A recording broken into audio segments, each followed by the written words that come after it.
बिस्मिल्लाहिर्रहमानिर्रहीम।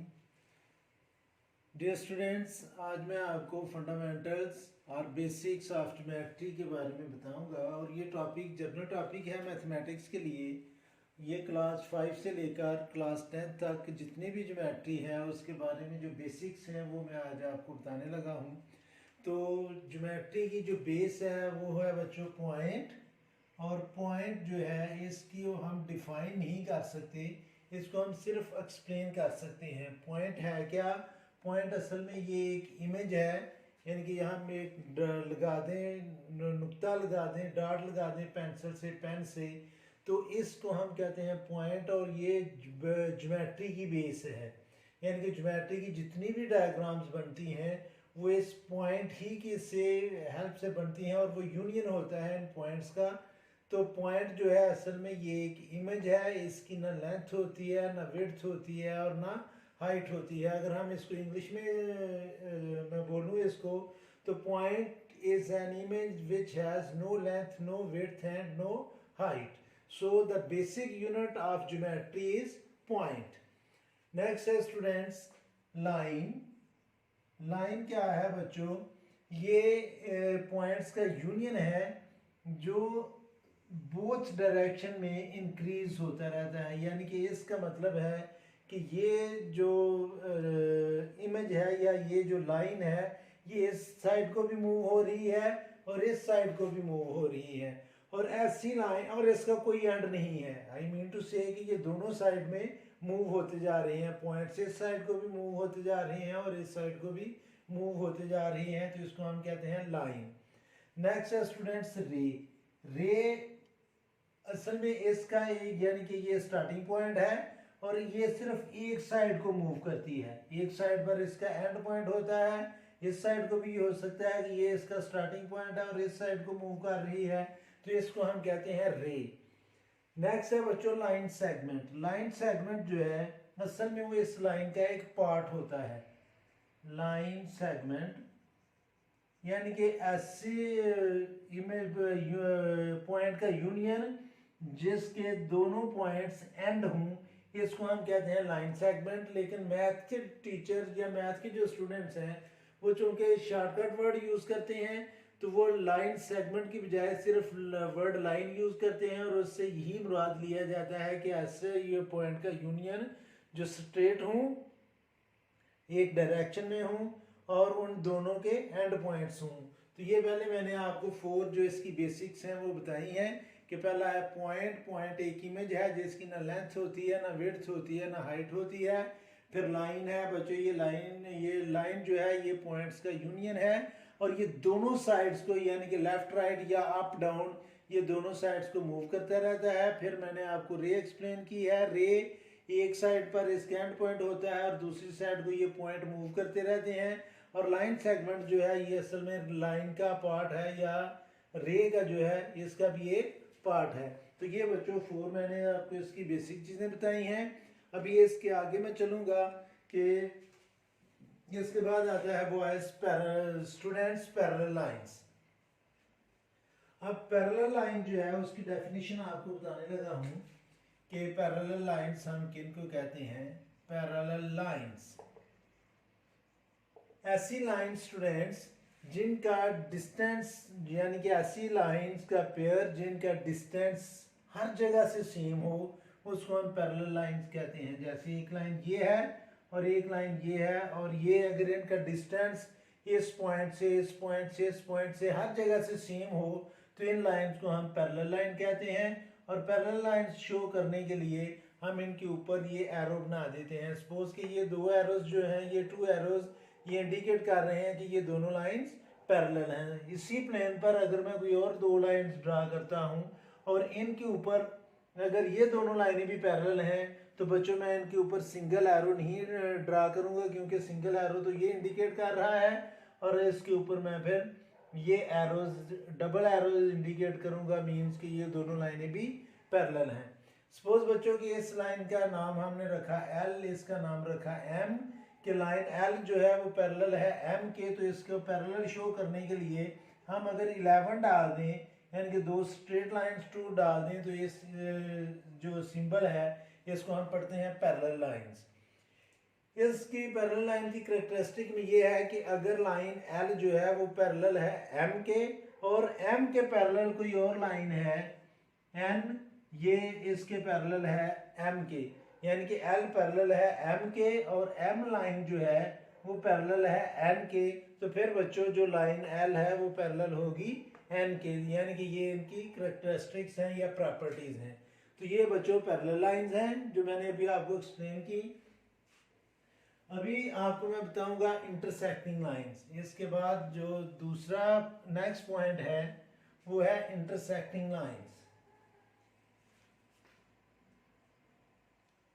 Intersecting lines students ऐसी lines जो एक दूसरे को एक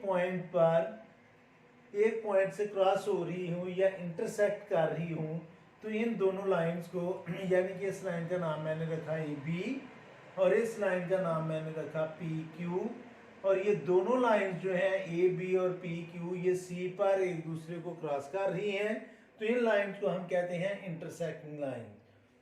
अगर बच्चों कोई एक लाइन जो है, सपोज के पी क्यू जो है वो ए बी को, और एक और लाइन हम इधर ड्रा करते हैं जिसका नाम मैं रख लेता हूँ जी एच, यानी कि अब एक लाइन जो पी क्यू है वो टू लाइंस ए बी और जी एच को पॉइंट सी और पॉइंट डी पर इंटरसेक्ट कर रही है, तो ये जो लाइन पी क्यू है अब हम इसको ट्रांसवर्सल लाइन कहेंगे, यानी कि ऐसी लाइन जो एक से ज्यादा लाइन को इंटरसेक्ट करे उसको हम कहते हैं ट्रांसवर्सल लाइन।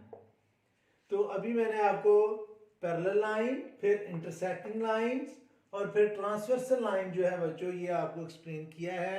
अगर टू लाइंस एक दूसरे को क्रॉस कर रही हैं तो उनको हम कहेंगे इंटरसेक्टिंग लाइन, और अगर कोई एक लाइन जो है वो टू लाइंस को इंटरसेक्ट कर रही है तो इस लाइन को हम कहेंगे ट्रांसवर्सल लाइन। इसके बाद है स्टूडेंट्स मैं आपको क्लोज फिगर के बारे में बताऊंगा, या अभी पहले पैरेलल लाइंस और इनके जो डिफरेंट एंगल्स हैं, चले अभी उसी पर बात करते हैं कि अगर हमारे पास ये स्टूडेंट्स टू लाइंस हैं, अभी मैं एंगल्स की बात करने लगा हूं, और सबसे पहले मैं आपको बताऊंगा vertically opposite angle. Vertical opposite angles. Students, if two lines are intersecting each other, I mean to say line AB and PQ both are intersecting each other at point O, then the angles that are on the opposite direction are called vertically opposite angles. I mean to say that this angle 1 and angle 2, these two angles are vertically opposite angles and both angles are equal, as well as equal or congruent, you can say. Angle POA and angle BOQ, these two angles are also vertically opposite angles and both are congruent, or you can say that both are equal. दोबारा सुने बच्चों, अगर two lines, दो line जो है वो एक दूसरे को किसी एक पॉइंट पर इंटरसेक्ट करें तो उस पॉइंट पर जो अपोजिट एंगल बनेंगे, यानी कि एक लेफ्ट पर और एक राइट पर, और एक अबव और एक बिलो जो है, यानी कि लेफ्ट और राइट ये दोनों एंगल कॉन्ग्रुएंट हैं, और इनको हम कहेंगे वर्टिकली अपोजिट एंगल या वर्टिकल अपोजिट एंगल्स। और जो अप एंड डाउन है इनको भी हम कहेंगे बच्चों वर्टिकली अपोजिट एंगल्स, और ये दोनों इक्वल होते हैं। आगे स्टूडेंट्स एक और बात यहाँ पर इसी से आपको एक्सप्लेन करता चलूं कि ये एक लाइन है जिसका नाम है ए बी, और इस पर हमने कोई पॉइंट लिया सी, और इस पॉइंट पर हमने ये एक और लाइन ड्रा कर दी। तो अभी बच्चों इस पर ये जो टू एंगल्स बन रहे हैं, एंगल 1 और एंगल 2, इन दोनों को अगर हम प्लस करें तो बच्चों इनका सम 180 के इक्वल आता है, और इनको हम कहते हैं adjacent angles on straight line, कि ये ए स्ट्रेट लाइन पर एक पॉइंट पर बनने वाले टू एंगल्स हैं। जब हम इन दोनों को प्लस करेंगे तो इनका सम आएगा 180 डिग्री, और इनको हम कहेंगे adjacent angles, adjacent angles on straight line, और इनका जो सम है वो बच्चों होता है 180 के equal.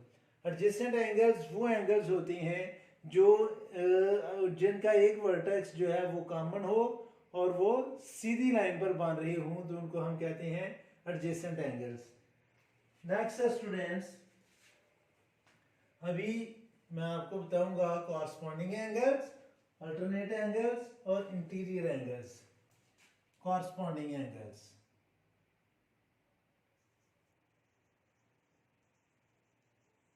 corresponding angles. Students, suppose that there are two parallel lines whose name are AB and PQ, and there is transversal line GH that is intersecting AB at point D and PQ at point E. Now students, अगर आप गौर करें तो इन to parallel lines और parallel lines को show करने के लिए मैं एरो ड्रा करूंगा। तो अब यहाँ पर 8 एंगल्स बन रहे हैं, इसको हम नेम देंगे एंगल 1, इसको हम नेम देते हैं angle 2, angle 3, angle 4, angle 5, angle 6, angle 7, और ये जो एंगल है इसको हम कहेंगे बच्चों एंगल 8। सबसे पहले मैंने लिखा है कॉरस्पॉन्डिंग एंगल्स। तो बच्चों कॉरस्पॉन्डिंग एंगल्स वो एंगल्स होंगे जो दोनों एंगल पैरेलल लाइन के ऊपर या दोनों एंगल पैरेलल लाइन के नीचे हों और ट्रांसवर्सल की एक साइड पर हों, यानी कि ट्रांसवर्सल की या राइट साइड पर हों या लेफ्ट पर हों, और दोनों एंगल जो हैं वो पैरेलल लाइन के ऊपर हों या पैरेलल लाइन के नीचे हों। यानी कि एंगल 1 और एंगल 5 ये भी कॉरस्पॉन्डिंग एंगल हैं, एंगल 4 और एंगल 8 भी कॉरस्पॉन्डिंग एंगल हैं, एंगल 7 और एंगल 3 ये दोनों एंगल देखें बच्चों पैरेलल लाइन के नीचे और ट्रांसवर्सल की एक साइड पर हैं, ये भी कॉरस्पॉन्डिंग एंगल हैं। एंगल 2 और एंगल 6 ये दोनों एंगल पैरेलल लाइन के ऊपर हैं और ट्रांसवर्सल की एक साइड पर हैं, तो इनको भी हम ट्रांसवर्सल एंगल्स कहेंगे। दोबारा सुने बच्चों, पैरेलल लाइन पर ट्रांसवर्सल लाइन की एक साइड पर दो जो पेयर ऑफ एंगल बनता है वो, और ये दोनों एंगल जो हैं वो पैरेलल लाइन के ऊपर होंगे या दोनों पैरेलल लाइन के नीचे होंगे, तो उनको हम कहेंगे कॉरस्पॉन्डिंग एंगल्स। मुझे उम्मीद है कि आपको कॉरस्पॉन्डिंग एंगल्स की समझ आ गई होगी। नेक्स्ट है बच्चों अल्टरनेट एंगल्स। अल्टरनेट एंगल्स जो हैं स्टूडेंट्स वो पैरेलल लाइन के इंटीरियर एंगल्स होते हैं लेकिन ट्रांसवर्सल की अपोजिट साइड पर होते हैं। दोबारा सुनिए, अल्टरनेट एंगल्स जो हैं वो पैरेलल लाइन के इंटीरियर एंगल हैं, यानी कि पैरेलल लाइन के अंदरूनी साइड पर बनते हैं लेकिन ट्रांसवर्सल की अपोजिट साइड पर होते हैं। जैसे एंगल 3 और angle 5, angle 3 is congruent to angle 5 और इसको भी हम अल्टरनेट एंगल कहेंगे, और एंगल 4 और एंगल 6 जो है बच्चों इनको भी हम अल्टरनेट एंगल्स कहेंगे और ये भी कॉन्ग्रुएंट होंगे। कॉरस्पॉन्डिंग एंगल की बात मैं आपको बता दूं दोबारा कि एंगल 1 और एंगल 5 कॉरस्पॉन्डिंग एंगल हैं, एंगल 4 और एंगल 8 कॉरस्पॉन्डिंग एंगल हैं, एंगल 2 और एंगल 6 कॉरस्पॉन्डिंग एंगल हैं, और एंगल 3 और एंगल 7 जो है बच्चों ये भी कॉरस्पॉन्डिंग एंगल हैं। और वर्टिकली अपोजिट एंगल है 1 और 3, 2 और 4, 5 और 7, 6 एंड 8। एक और बात जो बच्चों यहाँ पर आपको बतानी है एंगल्स के हवाले से कि पैरेलल लाइन के जो इंटीरियर एंगल हैं और ट्रांसवर्सल की एक साइड पर एंगल बनते हैं उनको हम कहते हैं इंटीरियर एंगल्स। इंटीरियर एंगल्स, और इनका जो सम है सम ऑफ इंटीरियर एंगल्स वो 180 के इक्वल होता है, यानी कि 5 और 6 को 4 और 5 को प्लस करें तो ये भी 180 के इक्वल होगा क्योंकि ये interior angles of parallel line है, और 3 और 6 को भी प्लस करेंगे तो इनका सम जो है वो भी 180 के इक्वल होगा और इनको भी हम इंटीरियर एंगल्स कहेंगे।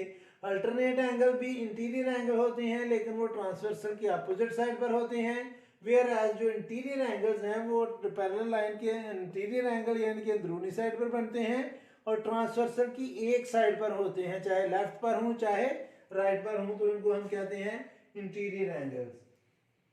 आगे बच्चों जो नेक्स्ट पॉइंट है आपका वो है students converging lines. Converging lines वो लाइंस होती हैं, अगर हम इनको किसी मिरर में से गुजारें तो ये लाइन सपोज कि एक और लाइन इधर हो इसमें ही, और यहाँ पर कोई हमारा मिरर पड़ा हुआ है या लेंस पड़ा हुआ है, और यहाँ से ये तीनों लाइंस इस तरह हों कि ये किसी एक पॉइंट में से पास हो रही हूँ, तो अब इन लाइंस को हम कहेंगे कि ये कन्वर्जिंग लाइन है। और डाइवर्जिंग लाइन का मतलब है कि अगर वो लाइन इस तरफ को एक चली जाए, एक इस तरफ को चली जाए और एक सीधी चली जाए, तो ये जो लाइंस हैं और इनका ये हो गई, ये किसी एक पॉइंट पर जाकर पीछे से आ रही हैं, तो इन लाइंस को हम कहते हैं कि ये डाइवर्जिंग लाइंस हैं। एक पॉइंट पर जो मिलेंगी वो कन्वर्जिंग लाइंस होंगी, और जो स्प्रेड होंगी जिनका डिस्टेंस बढ़ता जाएगा उनको हम डाइवर्जिंग लाइंस कहेंगे। नेक्स्ट है बच्चों, प्रॉपर्टीज मैंने आपको पैरेलल लाइन की बता दी हैं, और उसके बाद है बॉयज स्टूडेंट्स के अब हम ट्रायंगल की बात करेंगे।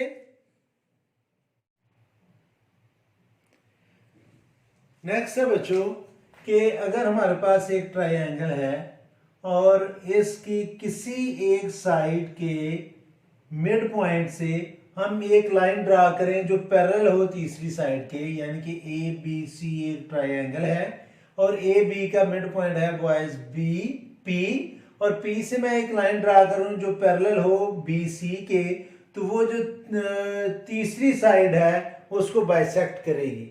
दोबारा सुने कि हमारे पास एक ट्रायंगल है ए बी सी और उसका मिड पॉइंट है पी, और पी से मैं एक लाइन ड्रा कर रहा हूं जो पैरेलल है बी सी के, तो ये जो अपोजिट साइड है उसको यानी कि बाइसेक्ट करेगी, आधा आधा करेगी। बाइसेक्ट का मतलब होता है बच्चों वो पॉइंट जो एक लाइन को आधा आधा करे उसको हम बाइसेक्टर पॉइंट कहते हैं। दूसरी बात यहाँ पर मैं आपको बताता चलूं कि अगर ट्रायंगल में हम कोई ऐसी लाइन ड्रा करें जो टू लाइंस को इंटरसेक्ट करे और तीसरी के पैरेलल हो, तो वो लाइन जो है वो दोनों साइड्स को प्रोपोर्शनली डिवाइड करती है। यानी कि ये एक ट्रायंगल है स्टूडेंट्स, मैं अगेन एक और ट्रायंगल ड्रा कर रहा हूं जिसका नाम है पी क्यू आर, और इसमें हमने एक लाइन ड्रा की जिसका नाम है बॉयज स्टूडेंट्स ए बी, और ये पैरेलल है क्यू आर के। ए बी लाइन जो है स्टूडेंट्स ये पैरेलल है क्यू आर के, और ये पी क्यू और पी आर को ए और बी पर इंटरसेक्ट कर रही है। अगर ये लाइन इसके पैरेलल है तो ये इन दोनों लाइन के जो पार्ट्स बनेंगे यानी कि P A ratio A Q ये इक्वल होगा P B ratio B R के। इसको हम कन्वर्स भी कर सकते हैं कि अगर ट्रायंगल में कोई लाइन टू साइड्स को प्रोपोर्शनली डिवाइड कर रही है तो वो तीसरी के पैरेलल होगी। नेक्स्ट पॉइंट हमारा टॉपिक है स्टूडेंट्स पॉलीगॉन। पॉलीगॉन वो क्लोज्ड फिगर होती है जो स्ट्रेट लाइन से बनती हैं, यानी कि कोई ऐसी फिगर जो स्ट्रेट लाइन से मिलकर बने क्लोज फिगर, इसको हम कहेंगे बच्चों ये पॉलीगॉन है, और इसकी 1 2 3 4 और 5 साइड पॉलीगॉन है तो इसको हम पेंटागॉन कहेंगे। ये ट्रायंगल है बॉयज, इसकी 3 साइड्स हैं और ये क्लोज्ड फिगर है। ये भी पॉलीगॉन है लेकिन इस पॉलीगॉन का नाम है ट्रायंगल। मैं एक और फिगर आपके सामने ड्रा करता हूं।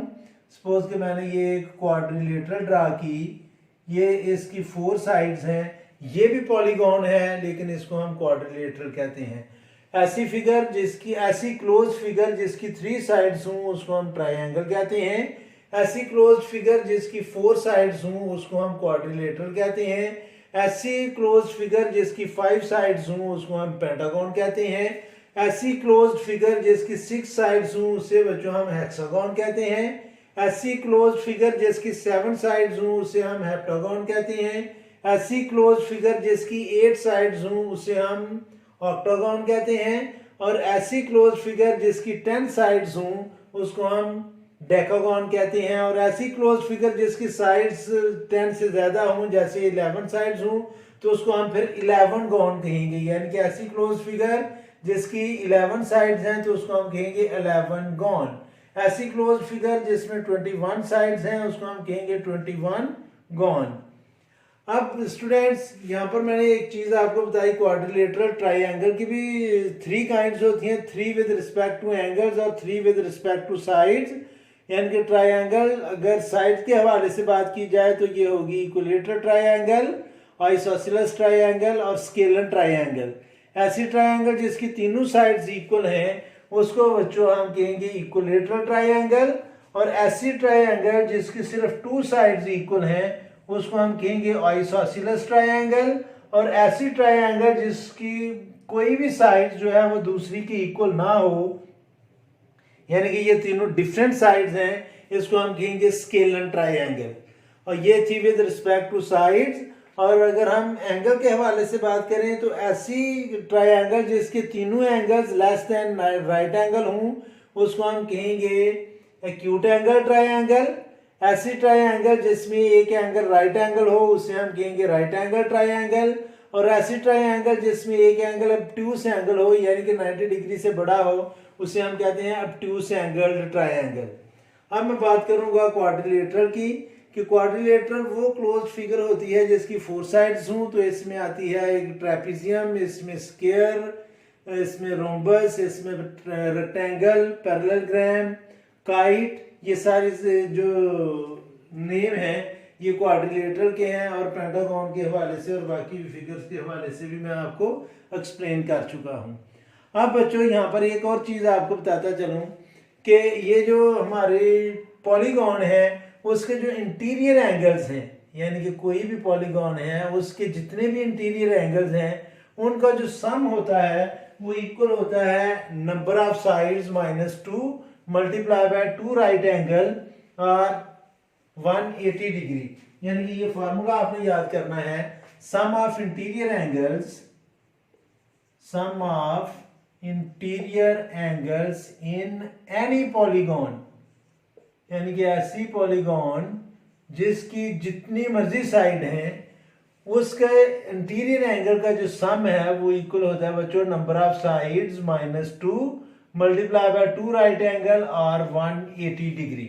दोबारा इस बात को सुनिए कि ऐसी क्लोज्ड फिगर जो स्ट्रेट लाइन से बनती हो उसको हम पॉलीगॉन कहते हैं, और उसके जो इंटीरियर एंगल का सम है वो इक्वल होता है n minus 2 multiply by 180 degree. आप देखिए कि अगर हमारी ट्राइंगल है तो ट्राइंगल में 3 साइड्स होंगी, तो 3 माइनस 2 मीन 1 1 मल्टीप्लाई बाय 180, तो ट्राइंगल के इंटीरियर एंगल का सम 180 है। अगर हम क्वाड्रिलेटरल की बात करें तो उसमें 4 साइड्स होती हैं, 4 माइनस 2 मीन 2, और 2 को 180 से मल्टीप्लाई करेंगे तो 360 आएगा। तो कोई भी क्वाड्रिलेटर है चाहे वो जैसी भी उसकी शेप है उसका जो इंटीरियर एंगल का सम है वो 180 के 360 के इक्वल होगा। इसी तरह अगर पेंटागन है तो हम 5 में से 2 को माइनस करके 180 से मल्टीप्लाई करेंगे तो वो आएगा 540। तो इस तरह हम सम ऑफ इंटीरियर एंगल्स यानी पॉलीगॉन के वो फाइंड कर सकते हैं। लेकिन यहाँ पर एक और बात आपको बताता चलूं कि sum of exterior angle of any polygon, sum of exterior angles of any polygon, ये हमेशा बच्चों 360 के इक्वल होते हैं। चाहे 100 साइडेड फिगर होगी तो उसके जो एक्सटीरियर एंगल का सम है वो हमेशा 360 होगा। ये दोनों में डिफरेंस है। इंटीरियर एंगल का जो सम है वो n माइनस 2 मल्टीप्लाई बाय 180 है, और जो एक्सटीरियर एंगल का सम है बच्चों वो हमेशा 360 रहेगा। ये एक ही रहता है, ये चेंज नहीं होता। तो अभी मैंने आपको पॉलीगॉन के बारे में बता दिया है।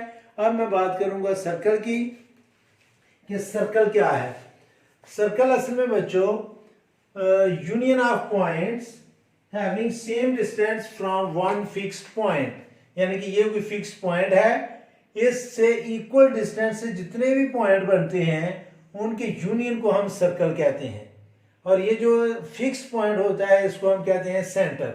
दोबारा सर्कल की डेफिनेशन सुने कि सर्कल कहते हैं किसको हैं। असल में circle is the union of all the points having equal distance from one fixed point. ये फिक्स्ड पॉइंट है, इसको हम सेंटर कहते हैं, इसका नाम हमने रख लिया सी। अब सी से सपोज कि मैंने कंपास ओपन की है 5 सेंटीमीटर की, तो जितना सेंटर से इधर 5 सेंटीमीटर है उतना ही इधर है, इधर सारा हर तरफ से उसका जो डिस्टेंस है सेंटर से वो 5 सेंटीमीटर है। और ये जितने भी पॉइंट हैं उनको हम इकट्ठा कर लेंगे तो इसको हम कहते हैं सर्कल। और ये जो इसका लेंथ बनेगी इसकी बाउंड्री की, उसको हम कहते हैं सर्कमफ्रेंस। उसको हम क्या कहते हैं? सर्कमफ्रेंस। अब और ये सर्कल के सेंटर का और सर्कमफ्रेंस के किसी भी पॉइंट का जो डिस्टेंस है बच्चों, इसको हम कहते हैं रेडियस। और सर्कल के कोई भी 2 पॉइंट्स जिधर से मर्जी आप ले लें, जब हम उसको ज्वाइन करेंगे तो इसको बच्चों हम कहते हैं कॉर्ड। और ऐसा कॉर्ड जो सर्कल के सेंटर से पास होगा ये स्पेशल कॉर्ड होता है, और इसको हम कहते हैं डायामीटर। इसको हम क्या कहते हैं? डायामीटर। अब बच्चों आपको मैं ये बता चुका हूं कि कॉर्ड क्या है, डायामीटर क्या है और रेडियस क्या है। रेडियस सेंटर से सर्कल के किसी भी पॉइंट का जो डिस्टेंस है उसको हम रेडियस कहते हैं। कॉर्ड क्या है? सर्कल के कोई से 2 पॉइंट को जहां हम ज्वाइन करेंगे तो वो जो लाइन बनेगी उसको हम कॉर्ड कहते हैं। और डायामीटर वो लाइन वो कॉर्ड है, यानी कि ये स्पेशल कॉर्ड है जो सेंटर में से पास होता है, और इस कॉर्ड को हम डायामीटर का नाम देते हैं। अब बच्चों मैं बात करूंगा अर्क की। ये जो चीज है यानी कि बाउंड्री का, सर्कल की बाउंड्री का कोई भी पार्ट ले लें, यानी कि ये जो चीज है इसको हम कहते हैं अर्क। और अगर मैं सर्कल ड्रा करके इसको 2 इक्वल पार्ट्स में इसके 2 पार्ट्स बना लूं, या बच्चों आपने देखा होगा कि ये जो लड़कियां चूड़ियां यूज करती हैं, अगर वो चूड़ी टूट जाए, यानी कि सपोज करते हैं कि ये एक बैंगल है, चूड़ी है, अगर हम इसको ब्रेक कर दें तो इसके जो पोर्शन बनेंगे, इसके जो पीस बनेंगे उसको हम कहते हैं अर्क। ARC। पंजाबी में हम इंग्लिश बोलेंगे तो इसको हम पढ़ेंगे अर्क, और अगर हम इंग्लिश में इंग्लिश बोलेंगे तो इसको हम पढ़ेंगे आर्क, यानी कि फिर आर जो है वो साइलेंट होगा। और इसको हम कहते हैं बाउंड्री। तो बाउंड्री का कोई सा भी पोर्शन जो है उसको हम आर्क या अर्क कहेंगे। जो छोटा पार्ट होगा उसको हम माइनर अर्क, और जो बड़ा पोर्शन होगा उसको हम कहेंगे मेजर अर्क। अब बच्चों अगर हम ये सर्कल में एक कॉर्ड ड्रा करें, यानी कि सर्कल हमारा ये है जिसका सेंटर है C, इसमें अगर मैं ये कॉर्ड ड्रा करता हूं तो कॉर्ड जो है वो सर्कल को 2 सेगमेंट में डिवाइड करेगा, यानी कि ये भी एक सेगमेंट है और ये भी एक सेगमेंट है। और अगर मैं सर्कल में 2 रेडियस ड्रा कर दूं, यानी कि एक रेडियस ये और एक रेडियस ये, और ये जो अर्क है ये मिलकर ये जो पोर्शन बनता है इसको बच्चों हम कहते हैं सेक्टर। और ये आपने नाम सुना होगा कि सेक्टर हम ये आर्मी वाले भी यूज करते हैं कि जी वो फ्लॉ सेक्टर में पॉइंटेड है वो आदमी, तो उसका मतलब होता है कि सेंटर में चीफ है और आगे बाकी जितने भी उसके पोर्शन कर देंगे हम पूरे कंट्री के, तो आगे कोर होंगी और बाकी आगे वो सेक्टर के हम उसमें डिवाइड कर देते हैं। तो जो कॉर्ड है वो आए स्टूडेंट्स वो सर्कल को सेगमेंट में डिवाइड करता है, और जो 2 रेडियाई हैं, रेडियस का जो प्लूरल है उसको हम रेडियाई पढ़ते हैं। अगर हम 2 रेडियाई ड्रा करें सर्कल में तो वो जो सर्कल 2 पार्ट्स में डिवाइड होगा उसको हम कहते हैं सेक्टर। तो ये माइनर सेक्टर है और ये मेजर सेक्टर है। इसी तरह स्टूडेंट्स सर्कल के हवाले से और भी मैं कुछ बातें आपसे शेयर कर रहा हूं कि ये सर्कल है, अगर इसका सेंटर है C। स्टूडेंट्स अगर हम इसमें 2 कार्ड्स ड्रा करें, यानी कि एक कार्ड मैंने ये ड्रा किया AB और एक और कार्ड ड्रा किया मैंने PQ, अगर बच्चों ये दोनों कार्ड सेंटर से इक्वी डिस्टेंट है, यानी कि सेंटर से इनका डिस्टेंस इक्वल है, तो ये दोनों कार्ड्स इक्वल होंगे। और अगर हम इसी को कन्वर्स करें कि अगर 2 कार्ड्स जो हैं वो इक्वल हैं तो वो सेंटर से इक्वी डिस्टेंट होंगे, या 2 कार्ड्स अगर सेंटर से इक्वी डिस्टेंट हैं तो वो फिर भी इक्वल होंगे। अगर कोई हम ऐसी लाइन ड्रा करें जो सर्कल के सिर्फ एक पॉइंट को टच करे तो इस लाइन को हम कहते हैं स्टूडेंट्स टेंजेंट। और ऐसी लाइन जो सर्कल के कोई से 2 पॉइंट्स को टच करते हुए गुजर जाए उसको हम कहते हैं सीकेंट। यानी कि ये मैं दोबारा ड्रा करने लगा हूं सर्कल। ये एक सर्कल है जिसका सेंटर है स्टूडेंट C।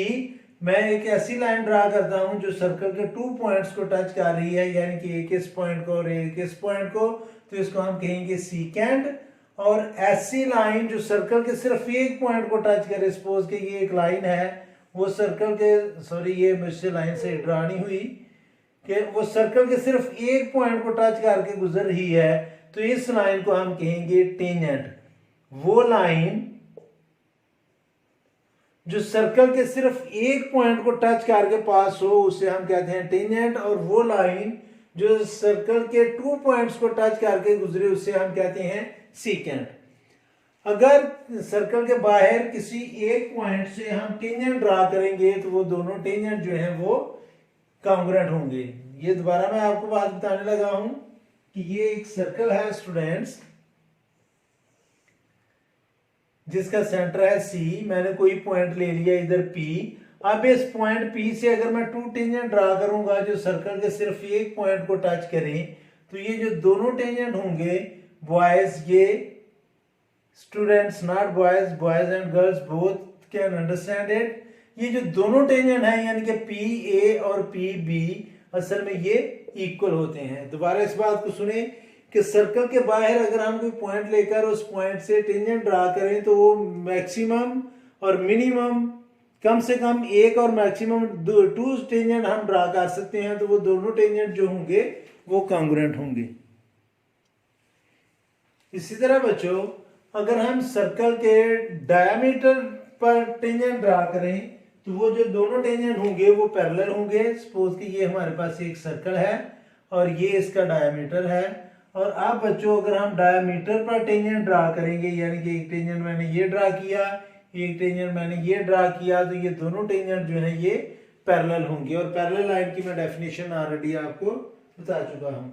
तो स्टूडेंट्स मैंने कोशिश की है कि आपको जो ज्योमेट्री की बेसिस हैं उनके बारे में बता दूं, और इस एक लेक्चर में मैंने पूरे ज्योमेट्री की जो बेसिक्स हैं उनका अहाता करने की कोशिश की है। फिर भी अगर कोई कन्फ्यूजन हो आपको तो आप कमेंट बॉक्स में कमेंट्स करके मुझसे क्वेश्चन पूछ सकते हैं, इंशाल्लाह आपको ज़रूर रिप्लाई करूँगा। आखिर में मैं यही कहूँगा कि हमेशा अल्लाह ताला से आप अच्छे की उम्मीद रखें और मेहनत करते जाएं। अल्लाह ताला आपकी मेहनत को कभी रायगा नहीं करेगा। तो बच्चों इस दुआ के साथ इख्तिताम करता हूँ कि अल्लाह ताला हमेशा आपको खुश रखे और ज़िंदगी के हर मैदान में कामयाब करे। आमीन। अल्लाह हाफिज़।